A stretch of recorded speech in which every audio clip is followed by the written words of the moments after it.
क्या आपने कभी सोचा है कि एक पूरा शहर वो भी समुद्र के नीचे कैसे हो सकता है। सन 1983 में अरब सागर के बीच एक नाव से कुछ गोताखोर गहरे समुद्र में उतरे। उन्हें सिर्फ एक रहस्यमयी खोज करनी थी, लेकिन जो उन्होंने देखा उसने दुनिया भर के वैज्ञानिकों और इतिहासकारों को हैरान कर दिया। समुद्र की सतह से कई मील नीचे बसा था एक भव्य शहर। ऊंची दीवारें, मंदिर, सड़कों का जाल, मूर्तियां और एक सुव्यवस्थित नगरी। यह थी द्वारका, भगवान श्री कृष्ण की नगरी। महाभारत और भागवत पुराण के अनुसार जब कंस का वध हुआ तो कंस का ससुर जरासंध श्री कृष्ण से बदला लेने के लिए मथुरा पर बार बार हमला कर रहा था। इन हमलों से परेशान होकर श्री कृष्ण ने एक सुरक्षित और सुंदर नगरी बसाने का निर्णय लिया। इसके लिए उन्होंने समुद्र देवता से प्रार्थना की। प्रसन्न होकर समुद्र देव ने उन्हें 12 योजन भूमि दान में दी, लगभग 96 वर्ग किलोमीटर। इस भूमि पर भगवान विश्वकर्मा ने एक अत्याधुनिक नगरी बनाई जिसका नाम था द्वारका। द्वारका नगरी को सोने और चांदी से जड़े महलों,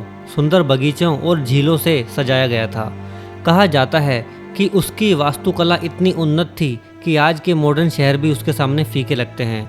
नगर के केंद्र में था श्री कृष्ण का महल, जो सबसे विशाल और भव्य था। महाभारत युद्ध के बाद जब गांधारी ने अपने 100 पुत्रों की मृत्यु का दोष श्री कृष्ण पर लगाया तो उन्होंने श्री कृष्ण और उनके वंश को श्राप दे दिया और कहा, जैसे कौरव मरे वैसे ही यदुवंश भी नष्ट होगा। यही नहीं, श्री कृष्ण के पुत्र शाम को ऋषियों द्वारा एक और श्राप मिला कि उनके गर्भ में पैदा होने वाला मूसल यदुवंश का विनाश करेगा।